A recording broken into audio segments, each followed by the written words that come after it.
Hello everyone.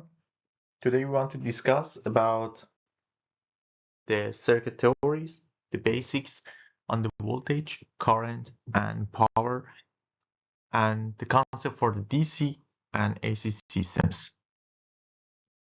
So here we have a simple circuit, and when we tell we have a circuit, we have a power supply and we have some consumption units.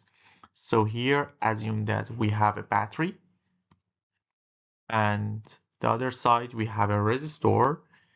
So this battery is producing power and this resistor is consuming power. So it's just a normal circuit, and here in this battery we producing the power, and the power will go and will be consumed in the resistor. So based on the voltage or polarity of the potential in this battery, this current can change in different direction. So what is these arrows? So this arrow can be power or current, and the current is the rate of the change or the electrons that go through this circuit to reaching to this resistor. So we have some electrons here that going to from this power production to power consumption, and the rate of change of them can be defined as a current. And we have, if we want to define that, we have some charge, we have some electrons that changing during the current. So if we have this equation here, we can find the current. So normally we only use this current, so we don't play with this, the quantity of the charge and the changes. And the unit is amp. So we have different direction for the current based on the production consumption unit. And normally we use this arrow for showing the current. So it can be like this or like this.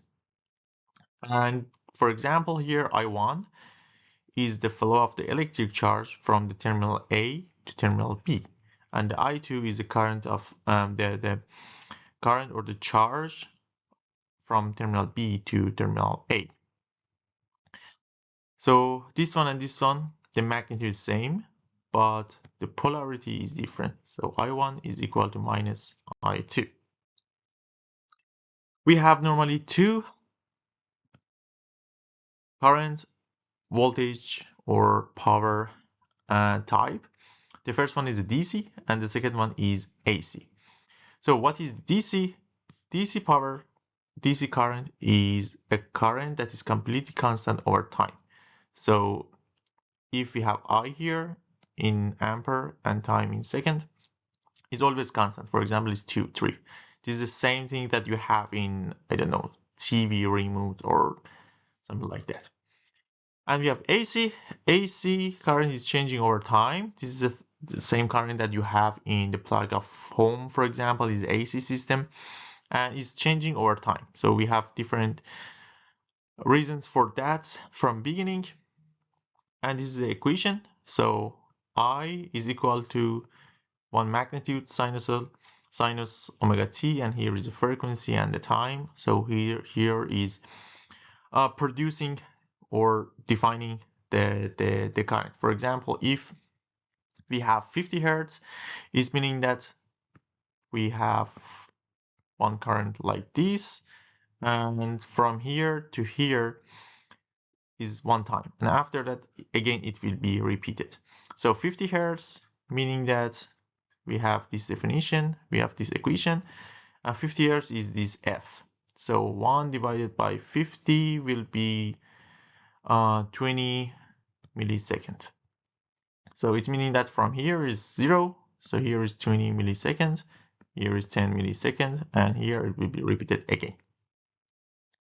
So now we mainly talk about DC, and later we will talk to AC circuits. So we have voltage. The voltage is a difference between the electrical polarity in 2 points. So Here we have direction of the current, for example, I, and here we have the polarity and changing in polarity. So for example, if you have battery, normally here we have polarities. So here we have something, here we have something. This difference is V, or polarity. It can be negative or it can be positive.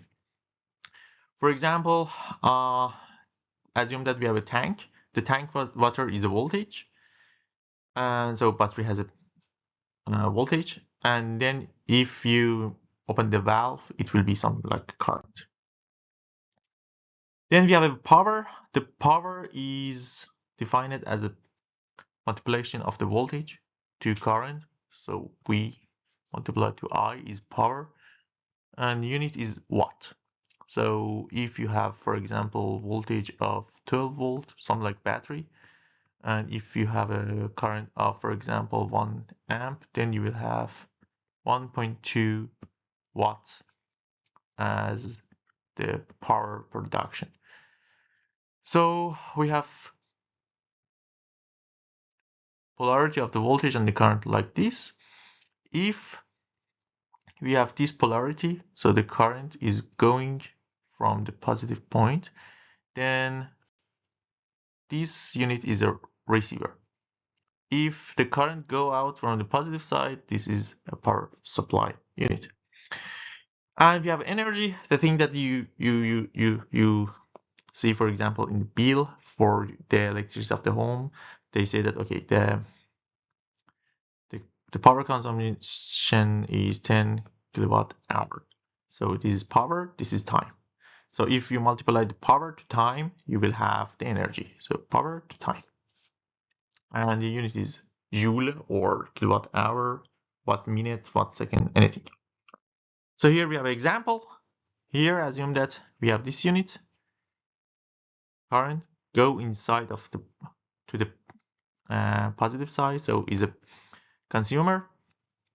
Voltage is 8, ampere is 25 milli, so 25 milli is 0.025, something like that, ampere.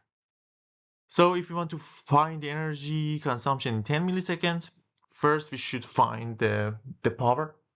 So the power is V multiplied to I. So V is 8 from here, I is this one, so it will be 0.2 watts or 200 milliwatts. If you multiply this one to the time, then we will have 2 millijoule power consumption. Here we have another example. So here we have this one.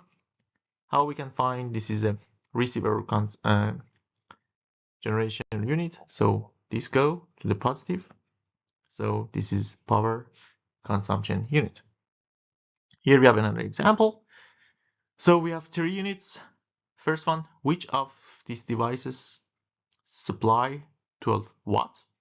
So if we want to supply 12 watts, so 4 multiplied to 3 is 12, 2 multiplied to 6 12, 6 multiplied to 2, 3 multiplied to 4. You can see all of them are producing and consuming 12 watt. But B and C supplying that because this current go out from here. This current go out from here. So these two, B and C, supplying that, and A and D receiving that one. So which is the value of the power received by device B is minus 12. So because it's producing 12, so the receiving is minus. Production is 12, and here also is minus 12. Yes, so in next videos we'll talk more about resistors and electric circuit components.